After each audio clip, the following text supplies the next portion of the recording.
All right, good morning, everyone. Good afternoon, everyone, depending on where you are to watch this webinar. It's a transatlantic webinar for supervisor based on PhD career development. That's what we are going to be talking about today. This webinar takes place in a series of webinars aimed for PhD supervisors by ad hoc métis. You can find our other webinars on our YouTube channel, but I warn you, the other webinars are in French, and I'm not gonna be talking much longer. I'll let our speakers for today from ad hoc talent management talk right now. The stage is yours, people. Thank you, Simon. Yes, welcome. Thank you so much for joining us today. We're so excited to have you at our webinar to talk about PhD career development across the Atlantic for supervisors. My name is Rebecca Mayman. I am a research officer and recruitment consultant for ad hoc talent management in the Montreal office in Canada. And just before I tell us a little bit about ad hoc, perhaps I should maybe introduce the rest of our team, and then we can move on. So maybe we can introduce the rest of our team starting from France and then move on to Belgium. All right, so start with me. My name is Anis Amokran. I am also a research officer at ad hoc talent management in Paris, well, in France. I also am a consultant trainer at the company, and I will be here talking about the competencies of the PhDs and why it is important for them to know what are their added value and their skills that they will promote in the future. Laurence. Okay. Yes, my name is Laurence Denis. I'm in around Brussels, and I am developing the Belgian office of ad hoc talent management since a year now. And exactly, I'm a recruiter consultant and a trainer consultant. So as Anis explained, I provide some training for PhDs, postdocs, and researchers in university in Belgium. And I try also to help companies to find the best profile for their recruitment. Okay. Thank you so much. So just briefly before we get into to the content of what we have today, I'll tell you a little bit about ad hoc talent management. So we're the first career management firm for PhDs and research personnel. And we have three main activities, which are recruitment, training, and research and development. So we really do have a unique position in the PhD talent pool based on a hybrid team of PhDs and human resources professionals. And we do have innovative methodologies developed by the team, a strong anchoring in skills, and a role to play between PhDs and recruiters. So we have around 16 employees in 4 cities, Paris, Brussels, Strasbourg, and Montreal. And as Simon kindly introduced us earlier, that we are an associated firm with ad hoc métis, which specializes in human resource management and doctorate policy for higher education and research in Strasbourg. Here, we just wanted to give you an idea of some of the institutions and the clients that we work with. So this is not everyone that we work with, but these are some of our more recent more of our more regular clients and institutions that we work with. So you'll see universities and institutions across Canada, France, and Belgium as well. So to get started, I'd like to just talk for a moment about the importance of the career plan for PhDs. And the way that we look at a career plan in our career development practices is to first, we function on 3 spheres. So first we ask PhDs to identify their preferences, motivations, aspirations, to be able to determine which jobs that they want. And then we ask them to look at their skills and personal qualities to determine where that they can go. And the idea here is that those 2 spheres working at the same time, with the expectations of the labor market, is where we can find the range of possibilities for a personal and realistic career plan. So we have to think about what we can do, what we want to do, and what are the real needs of the job market to have that plan. And the 3 spheres of our career plan, just a little bit more in depth. When we look at aspirations and motivations, we ask PhDs to consider their values, models, their intrinsic and extrinsic motivation, things like comfort zones, operating mode, their achievement, and other things such as goals. And moving our focus onto skills, we ask them to kind of look at their path, what training and experience do they have, what professional or extracurricular activities do they have that can contribute to those skills, as well as their strengths and differentiating assets, and to consider the transferability of these skills.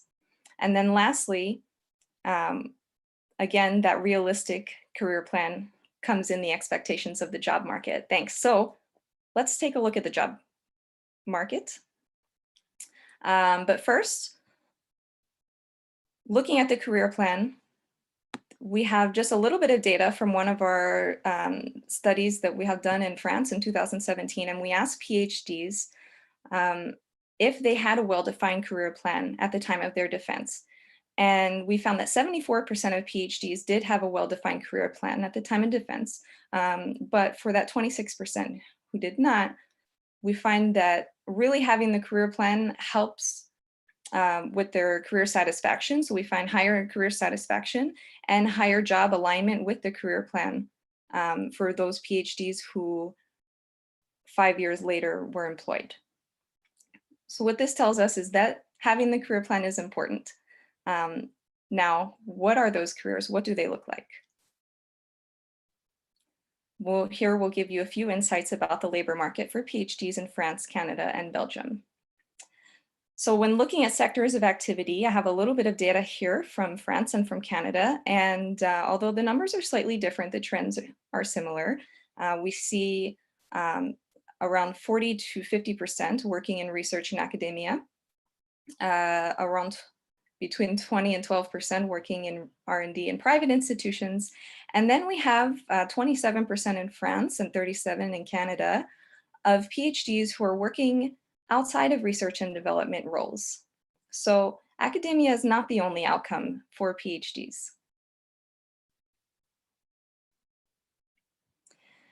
When we look now at the sectors of activities that PhDs work in, these numbers come from studies that we have done in Canada and in France on PhD employability.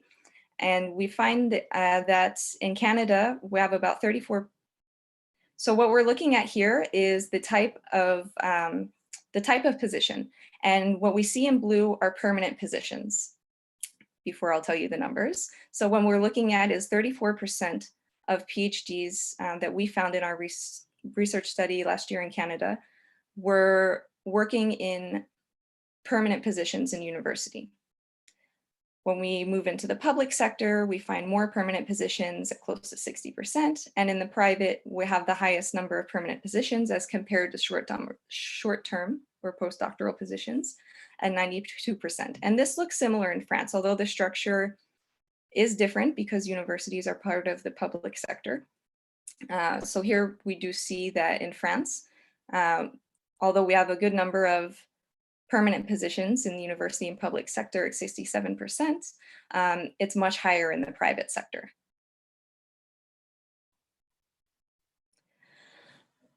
Here we have just a few numbers of researchers in companies. So this is really interesting to see the upward trend of researchers working in companies across countries. I see a little bit of a dip here in Canada, no doubt due to a 2008 recession in North America, but otherwise we see that over the years that we have more and more research positions in companies. And to the right, we have some data just specific to France as far as economical branch goes. So we have a lot of industry research positions that are available for PhDs.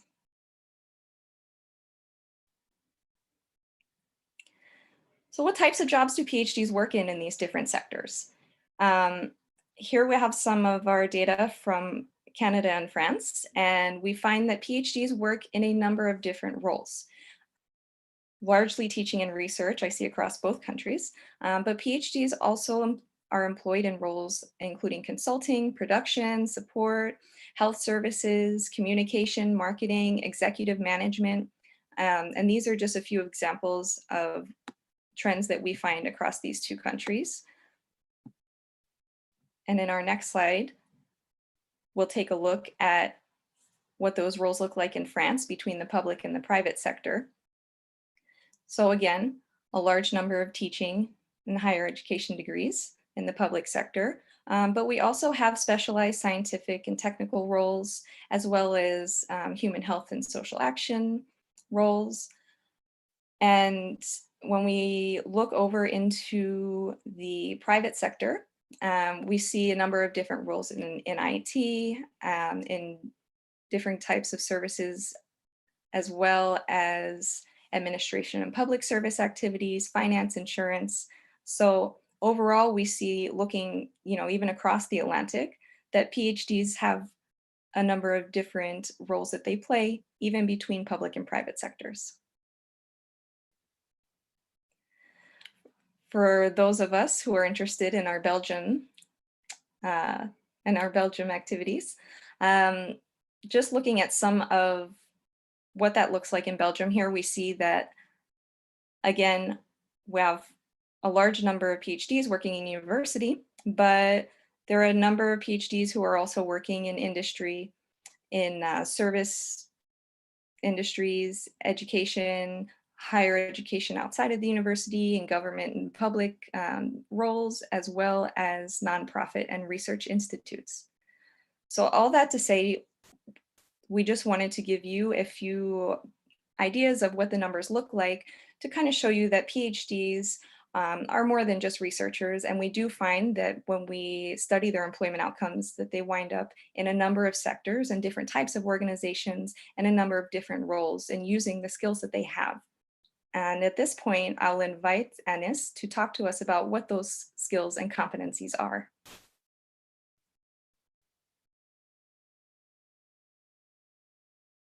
I was muted. Thank you very much, Rebecca. So exactly as you said, I will bounce on what you said really at the beginning. I'm talking about the three spheres. Remember that the first sphere was talking about the competencies and the skills of the PhDs. Now, we all know that PhDs develop a lot of skills, a lot of competencies. It's completely clear for everyone. However, is it clear for them that they do have them? Do they know what kind of vocabulary are they using? This is actually where the management actually plays a role of these candidates, or helping them, or the training actually in order to teach them or to make them understand what are the skills that they are developing. And in order for them to know these kind of skills, they have to get in touch with them. They have to understand actually what are the activities that they are doing in order to make these competencies at work. Now, as Rebecca said, the outcome of PhDs is not only academic, and I'm pretty sure that you all are aware of that. In a couple of decades ago, maybe not just maybe decades ago, only PhDs were only made to become researchers, to become teachers at the university. But today we're done actually to create more and more, to provide more and more PhDs. If I'm not wrong, in France we should reach 19,000. We were supposed actually to reach 19,000 new PhDs per year in Horizon 2020, but it didn't happen because of the different problems that we had the last decade. But we are wishing actually to reach that 19,000 new PhDs per year in 2023.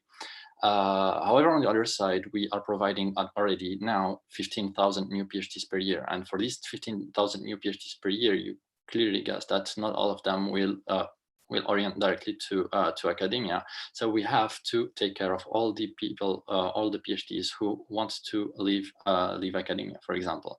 Academia is like interested in multiple competencies, but since we all know exactly what is a PhD, they just ask for a scientific expertise and technical expertise. However, when you leave this sector, people are asking for different kind of expertise. So we know that a PhD has a scientific expertise. We know that they have technical expertise. So basically, we're not going to tell them, we're not going to ask them actually how they do their job, because they are the experts of the word in this topic. We are more interested in the other competencies. The trend today for the recruitment is more oriented towards transversal competencies, the social skills, and the aptitudes and qualities over the scientific expertise, the meta competencies, and the technical and transferable competencies. This is why it's very important for them to understand what they are developing. Here in this slide, I'm showing you the result of a poll that we made available for while in a couple of years ago. It's what we call the core competencies of PhDs, which actually means that these are the competencies that are developed by all the PhDs independently from their gender, independently from their field of research, from the time actually spent since they defended their thesis. So basically, it's the skills that they might develop completely out of the dependence actually of their profile. And what we do is that we help them to understand this kind of competencies. I'm pretty sure that for the majority of them, they already have these competencies. So what we do is that we have to help them in order to understand them. So basically, they have to know what kind of competency they're developing, how they are developing it, and when they should use it. So what kind of environment do they have to use it only in academia? Are they able actually to transfer it outside of academia? So these are the ingredients, actually the main ingredients for our doctors that need actually to be shown up front to the different sectors, like outside of academia. So basically recruiters and so on. The sad actually news is that PhDs are clearly not aware right away that they are developing these competencies. So what we did for this slide about the competencies, we acquired a lot of expressions, and then we had to analyze them and then to come up with the different core of competencies. But then what we did is that we followed a group of PhDs who defended their thesis in 2012. And then we asked them 1 year after the defense, so basically in 2013. And then we asked them 3 and 5 years. Here I'm showing just 1 and 5 years after the defense. It's the same PhDs coming from the same, like not all coming from the same school, but it's exactly the same PhDs that we asked 1 year and after 5 years about their competencies. And what we see is that for the majority actually of the competencies, they kind of figure out quite late that they are developing these competencies. Take, for example, cognitive competencies. The first year after the PhD, they say that the 62% of the PhD said that it was an added value, whereas 5 years after the defense, it was 73%. The major step actually, or the major bounce that we saw was in the perseverance, for example, where it went from 21% to 56%. So basically here is the list of the 10 or 11, if I'm not wrong, I don't can count so fast, but it's the main competencies that are that represent an added value for PhDs. And the question was a competency that you developed during the PhD. So this is why it's clearly important for the PhDs to understand and to know their competencies right when they are doing the PhD, instead of waiting 5 years later. Because waiting 5 years later, waiting like a year, 2, 3, 4, 5 years after the defense will push them actually to be unemployed, will push them to be unhappy at their work, will push them to do multiple postdocs instead of finding a permanent position because they want to have a permanent position, and so on. So it will just knowing actually it's not knowing yourself, but knowing your competencies, your ability or your appetences into doing a specific task will allow you clearly to be very, to have like a big weight at the labor market. So for different competencies, that's actually what we really specialize in at ADHOC. We really work on the competencies of PhD. So we do a lot of surveys. We interrogate a lot of PhDs from different sectors, from different regions. Here I'm showing you the list of the competencies that are cited by the PhDs all over France and Canada. And what we see is that actually both countries, people actually tend to think that France is different from Canada, Canada different from Belgium, Belgium different from any other country. Actually, it's not. All the PhDs are, I don't want to say actually same but different, but same. But however, they're still, actually we are still in the same pool. We are still doing research, looking at fundamental science. And this is actually what pushes them to develop the competencies like methodology, analytical capacity, in-depth thinking, independence, scientific and technical skills, planning and time management, creativity, capacity of adaptation, and so on. So all these skills are the skills that are now developed by the PhDs. And the good news is that over time, we see that these PhDs are more and more aware of these competencies. So if I compare the data from 2012 and the data from 2019, we clearly see that the 10 actually right now of PhDs is to understand what are their competencies. So they tend now to talk about project management. They tend also to talk about the time management of collaboration, networking, and so on. So it's going on the right way. However, it's still too far actually from being perfect. And since I like perfection, I kind of try to push them into knowing literally all the competencies. So this is why training the PhDs and accompanying them and helping them into figuring it out will help them a lot in discovering all their competency and put all their skills at work for the labor market. To push more over this aspect of competencies and why it's necessary for them to understand them, the skills that are valued by PhDs right after they finish the thesis, obviously, but at their first job, I mean, is for 61% of them scientific and technical skills, which actually means that 39% of PhDs didn't cite scientific and technical skills didn't value the scientific and technical skills that much for their job. So basically, again, as I told you, this is one aspect of the competencies that the PhDs are doing, but also what the recruiters are looking for. So we clearly know that you have the scientific and technical expertise, where what we are going to ask you about is all the others, so cognitive abilities, complex problem management and solving, persistence, autonomy, rigor, communication, English, project management, scientific watch. So all these competencies has to be valued by the PhDs. And I'm sorry to tell you, it's not something that can come up right away. So you have to train to that. You have to prepare yourself. You have to do your homework somehow in order for you as a PhD candidate to be aware of these competencies and to use the right, obviously, to use the right vocabulary. Now also actually that the labor market is looking for competencies, but you know that it's always evolving. So the competencies 10 years ago are different from the competencies that we're looking for today, and they will be different also 20 years from now. So from the World Economic Forum, they publish every year a report about the trend of recruitment and what we are looking for as competencies. And what they say is that what we are looking for in the 21st century is the foundation of literacies, the competencies, and the character qualities. So basically everything that a PhD has: literacy, numeracy, scientific literacy, ICT literacy, financial, cultural one. Then you have critical thinking, creativity, communication, and collaboration. And then you also have curiosity, initiative, persistence, and so on. So basically, these are the competencies that we are looking for and we will be looking for in the next couple of years.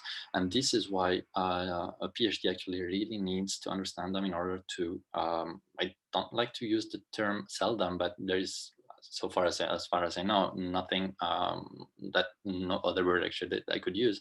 So they have to sell their profile, and they have to show the interlocutor that they have developed all these competencies during their PhD. Also, we see that, like, to enhance the fact that the evolution of the economic sector is evolving and the need evolving, Sorry, that was fast. We see actually that the trend of the recruitment, the trend actually of needed skills are towards mathematical skills and social skills. So basically what you see here is the difference between share of job fill and share of jobs that grow. So basically, what are the jobs that are dying? The jobs actually that will rise in the future or are rising right now, and those actually who kind of remain the same. And what we see is that all of these jobs, like the red ones, are going to disappear at some point in the future. Whereas actually on the other side, the green ones or the blue-green ones are the ones actually that are rising. So basically, we are looking for more and more financial engineers, computer scientists, accountants, management analysts, physicians, and so on. So basically, this is why knowing actually, developing the scientific skills is not enough. So you have also to develop the social skills. You have also to develop the technical and transferable competencies and skills for your profile. If we compare the skills actually demand in 2018, so try to be factual between 2018 and what we are clearly looking for in 2022, we see actually that in 2018 we have the analytical thinking and innovation, but still in 2022 we will also be looking for analytical thinking and innovation. And you have here the list of all the competencies that we were looking for at 2018, and the ones actually that we are expecting in 2022, but which also shows the competencies that we are not really looking for in the future. For example, manual dexterity, endurance and precision, reading, writing, math and active listening, management of financial material resources, memory, verbal, auditory, and spatial abilities, quality control and safety awareness, and visual, auditory, and speech abilities, which basically means that we have always to be aware of the need of the requirements of competencies today and try to be the scientist of looking forward. So basically don't stop in 2020 right now. Try to see what will happen in 5 years. Try to see what we will need in 10 years. In order to understand what are the trends and what are the skills actually that you need to develop in order to be performant for the society. It just really needs to remind you that to keep in mind clearly that a PhD is not anymore an academic, are not only anymore anyway academic professionals, and PhDs doesn't mean researchers. So you have researchers that are not PhDs, you have PhDs that are not researchers, as well as you have PhDs that are academic professionals, and so on. And the other way around, you have also academic professionals that are not PhDs. So clearly try to focus on that when you work with your PhD candidates, because it's clearly important not only for you, also for them, but also for society to produce these kind of talented skills in order to enrich actually our society with talents. Now I let my colleague Laurence from Belgium talk a little bit about the action that you need to do in order to perform these activities and to make them more sensitive towards this action. So thank you. Okay, thank you, Anis.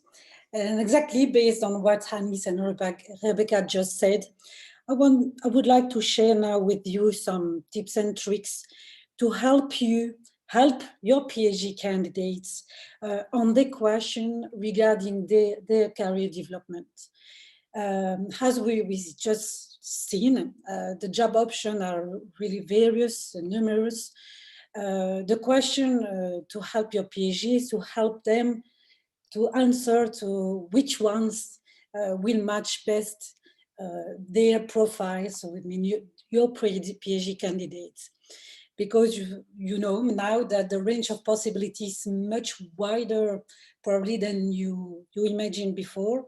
So you have to help them to stay curious and gather information to define what will be the next job. So they need to use some time to think about it and to get outside of academia. Yes. Okay, so yeah, you can go further. Yeah, thank you. So clearly, about the skills, I think you can do to help is clearly to help them analyze their successes and failures, so they can extract their strengths, their areas for improvement, their skills, and to define how what kind of feedback they can learn from all that experience. To be aware of the skills and the progression is also a clear motivation driver. So if you can do this exercise all along the process of the PhD, to show them what they learn, what are the progress they made, is something to help them to keep being motivated all along the process, because you know well that the PhD is not easy all the time, and we have variation between motivation. So it's something you can do for that aspect. Another thing is maybe you can also adapt the autonomy on the project management to to allow your candidates to grow. It means that an evolutive management role is also something you can think about to help at the beginning more than some months after, and to evaluate each time on what aspects they need more help and on what aspects they gain autonomy. So you have to challenge them sometimes, but not to let them alone all the time. So it's a balance to find and to adapt all along the process of the PhD.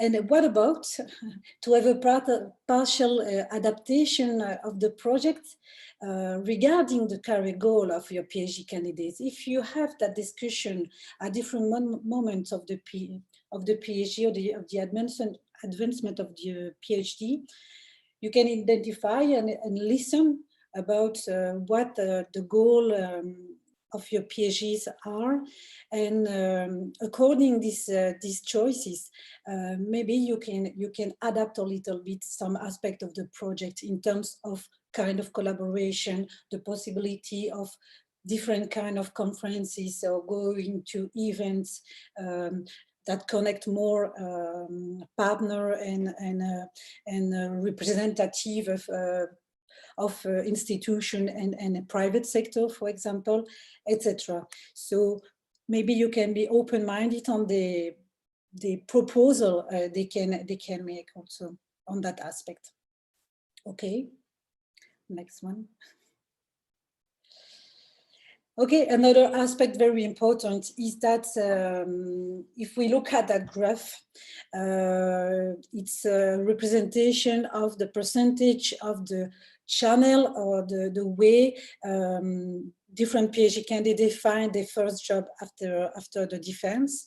And what we can observe is that the network is clearly a key way to find a job, but we can just cut it further, and we can see that the network developed during the PhD is clearly the most important circle where freshly PhD graduates can find opportunities.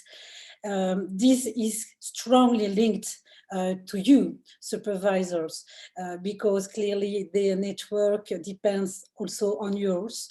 So try to open yours, your network to your PhD candidates. What can we see on this graph? It's also that people for PhDs find a job through competition for the public position, through websites of different companies, by spontaneous application also, direct contact from employer that are searching for specific experts. So sometimes employer finds directly the PhDs. Also the professional social network, like has LinkedIn, for example, is clearly one of the best tool you can suggest to your PhD to develop a profile on that website. Clearly, ResearchGate is also a network used by some employers. Yeah, and the forum events, the PhD career fair, for example, we organize in each country. We have there is one in around September in Paris, in December in Belgium, and I don't know when in Canada, but maybe Rebecca can give the information just after. But be open to that different event and publish or spread it to your network in your labs. The idea is clearly to put yourself, your team, and your PhD candidates in a virtuous circle of success. The idea is that both successes are strongly linked. So if you help them to have a positive vision of their career goal and career path planning, they clearly can impact the motivation all along the process, and keeping an eye on what they want to do after, give them a role and an importance, and not only as a labor that pass to for a moment in the labs. They are people on which you are betting for the future. So they help to make something advanced. And it's also a way to keep contact and good contact with all the candidates and researchers that comes from your lab, because they can also talk about your labs outside of the university, outside of the lab. And candidates talk a lot, so clearly it's to open and maximize, increase the visibility of your labs and the attractiveness of your research and the way you manage your researcher. Okay, so to conclude, before other question maybe, or other added information from my colleague, the take-home message we will give you today was clearly to anticipate and help your PhD to anticipate the next step of their career. Keep your eyes open to the evolution of the labor market. As Anis and Rebecca showed, things move very fast. So to have updated information to share it with your team is clearly a very good and an important tip. The second one is clearly to consider the doctoral training not only as a researcher for academic world, but has a unique and inspiring experience. Is clearly the unique opportunity to develop specific and very high and talented skills that will be valuable in different kind of sector and institution and companies.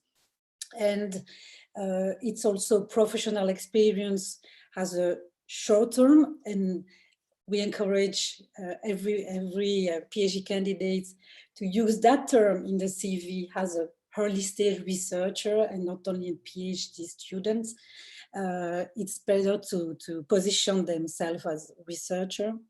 And to consider also that the doctoral training is not a goal itself, it's clearly a first step in the developing and growing career. So the goal, the professional goal, is something they will achieve later. So it's one of the first steps to achieve it. And finally, the importance of defining the career plan, and on that aspect, you can have a role and you can help them to get the best out of the doctoral experience and all other experience, and create some opportunities in terms of skills development, network. So knowing what the goal and the idea of career development of your PhD candidate is, you can adapt and you can make specific advices. So you can put some person in contact specifically, and you can also help them to develop specific skills because they will need it for their future. And then this is also a question to select the next step before they get the job of their dreams. So sometimes a postdoc, for example, can be a very good second step, even for people who doesn't want to stay definitely in academia, because postdoc can be clearly an added value on international jobs, or because they can be the opportunity to develop specific technical or specific skills, very highly valuable in company too. And finally, it's important to be convincing when they look for a job. So it's something that they have to mature all along the PhD. It's not something to think about just 2 days before the defense. Okay, I think that was my message, and maybe Rebecca and Anis, you have something to add? Already to thank you and to emphasize again on the fact that an accompaniment of your PhD candidates is really necessary for their future, for their professional future, in order to have a better career than what they would have without any help. So really do not hesitate to invite them to do trainings. Don't hesitate to help them by understanding actually what exactly they're doing, like not science-wise, but management-wise, working-wise, professional-wise. There are a lot of trainings that are undergoing right now. So again, you can always be the example and let them know exactly what they should learn, they should teach in order to become the professional that we will be looking for in 5 or 10 years from now. Yes, definitely. Thank you.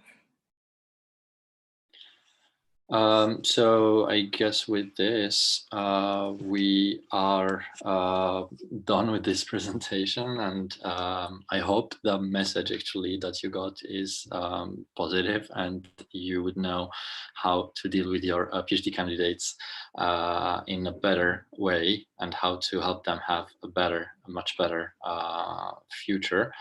I give back the talk to Simon, and let us know what you think.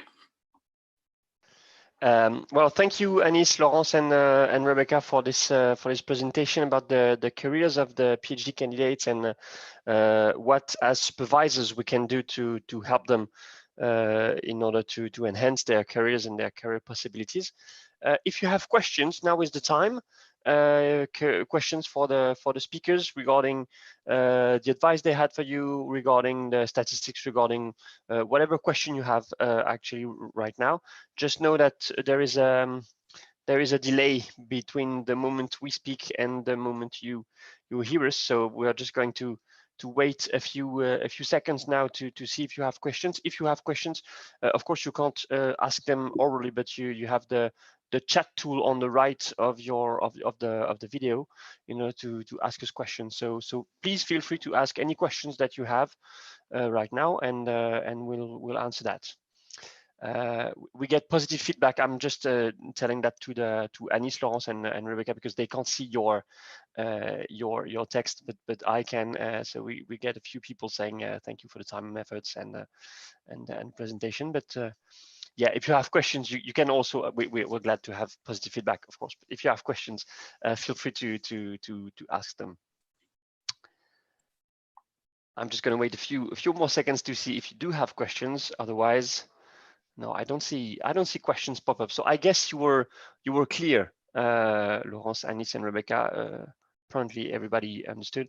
If you do have questions, but you don't, you dare not ask them on the chat live, of course, and as it was the case for the other webinars, feel free to send us a mail. You have here the mailing address for Adhoc Talent Management if you have questions for them, or you have our email that you can find again on any other webinar from this channel. So feel free to ask them. Oh yes, we do have the questions. Great. So I don't know who Sportjack is, but the questions that you ask is most of this information appeared to be related to STEM PhDs, and Sportjack wonders if we have any differences between STEM and humanities PhDs, or if the work focuses solely on STEM areas. Anis, I guess you have an answer to that. Yes, definitely. So I don't really see how this is oriented towards STEM STEM field, because the only aspect where STEM field actually would work, not with the STEM field, but actually the only place where the field actually would play a role is in the scientific and technical competencies. But as Rebecca showed at the beginning, if I can talk on behalf of you, Rebecca, just here, there are 30% of PhDs in France who go outside of R&D, and 37 in Canada who go outside of R&D. So you can guess that these people will go in sectors who will have jobs actually that are not related to research and development, which actually means that STEM or not STEM, it doesn't really matter. So you have all these people actually with working actually for these kind of sectors who will have to work on these competencies. On the other side, like research in academia, it's pretty clear. So I think I don't have to explain it much more, but you know that in academia you have like a big separation between STEM and non-STEM. But R&D in private, if you do R&D, you have to have the technical and scientific skills. So basically, yes, in this case, you do have to work on the field and to have a specific knowledge. But on the other side, it's not really the case. When I showed just this presentation about the competencies, the only place where the field plays a role again is scientific expertise. Otherwise, for the rest, problem solving, self-reflection, problem expression, interpersonal skills, curiosity, autonomy, and rigor, all of these actually are and should be also applied by or acquired by PhDs, no matter actually what kind of PhD they are doing. Just to clarify, Anis, can you confirm, because I think it's the case, can you confirm that the studies that you mentioned, they are not studies based on STEM PhDs, but on PhDs of all kind of disciplines? So the results that you showed, they are from PhDs from all kinds of disciplines. Yes, definitely. So basically, when we gathered the data, we weighted them in order to match what is the national proportion of either in France or in Canada of PhDs in the different sectors. So basically, when we get these results, the results actually are applicable for all the fields. And Rebecca, maybe you want to add more information about that for your region. Yes, for sure. So when, as Anis mentioned, all of the data that we've presented, whether it regards the employment outcomes or the competencies, we've collected data across disciplines. And yes, we find that what we collected is fairly representative of the population, at least in Canada. But wherever there are slight discrepancies, we do weight the data based on the Statistics Canada profiles. And we do the same on the sources published by the Minister of Education and Research and Innovation of France. Okay, thank you. I hope that answered your questions. Next question is from Chris Gibb, who asks, what sort of strategies would you suggest for PhD candidates who are reticent to develop a career plan? And then he asks another question, would you recommend working with candidates one-on-one or with a group of PhD candidates? Okay, maybe I can answer it. First, when someone doesn't want to think about something, you can force him, okay? I think it's really important to have that kind of discussion at the beginning of when you enroll a new PhD, to discuss that the question of career can be discussed at different time, at different moment during the process. If they refuse it, okay, it's a pity, but it's okay. It's a proposal and something you can include in your management role with people open to do it. The second part of the question, one-to-one or in group, I would say both. Clearly, for me, you can have 1 or 2 meetings on that aspect with different candidates or different people in your lab to make complete feedback, because the feedback, for example, will help for the motivation, and then can be a moment where people can make the point on their progress, on the skills developed, etc. So people can help each other in this exercise, and probably one-to-one, maybe yearly. It's a good rhythm to see if the goal change, what are the opportunity or the events or the training or the orientation you can adapt for each project in one by one. Thank you, Laurence. I would also maybe like to add something that could help if perhaps you're experiencing resistance from just saying like, I want to know what your career plan is. That seems kind of big and perhaps it could be daunting, and maybe that could be a reason we experience some pushback. But another option is to maybe just ask for the first step.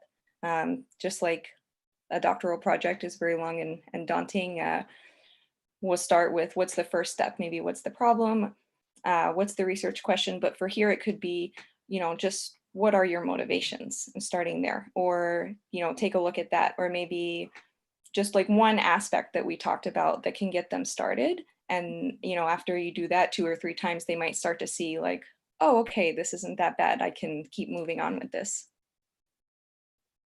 Yeah, good idea, Rebecca.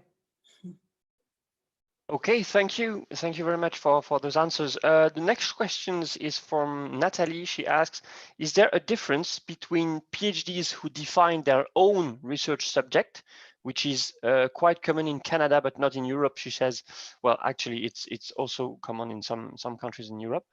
So a difference between PhDs who define their own research subject and those who are included in a scientific proposal. Do you know if there are differences in the skills and careers, or do you have data about that or not? On my side, not really. I cannot pronounce on that. I cannot say anything because I have literally never asked this question before. It might be extremely interesting to see how the outcome would be. So thank you for this question, but I'm really sorry that I cannot answer the French side anyway. Any information, Rebecca? It's funny actually to have that question because it's crossed my mind the last few weeks. Unfortunately, it's only something I could speculate on, and we don't have data that looks at it, but I would be interested to see that as well. I would hope that the core competencies that we find that are likely to be possessed by all PhDs, whether it's as we mentioned, like discipline, or how long it's been since you defended, or we look at a number of different potential influencing factors, and we consistently find a pool that is not influenced by those things. So I would still anticipate to see a good number of the competencies that we talked about, but for sure, that would be something to look at in the future. Okay, thank you. And sorry, Natalie, that we can't answer that more precisely. Okay, I see there are no more questions on the chat, so I hope we answered most of your questions and interrogations. I just have then to thank you all for your participation, for the questions that you asked, for watching us. I remind you that this webinar, you can watch it again on YouTube in a few hours. Just give some time to YouTube to transform the live into a video you can watch again, but you'll be able to watch it anytime you want. So feel free to come back and check the data and the answers and so on. The chat will also be available. So for the few things I answered directly in the chat, you will have the answers. Yeah, and so thank you again, Anis, Laurence, and Rebecca. And for everyone, have a nice weekend and take care of you. Bye. Thank you. Thanks for everyone. Thank you, everyone. Nice weekend. Bye.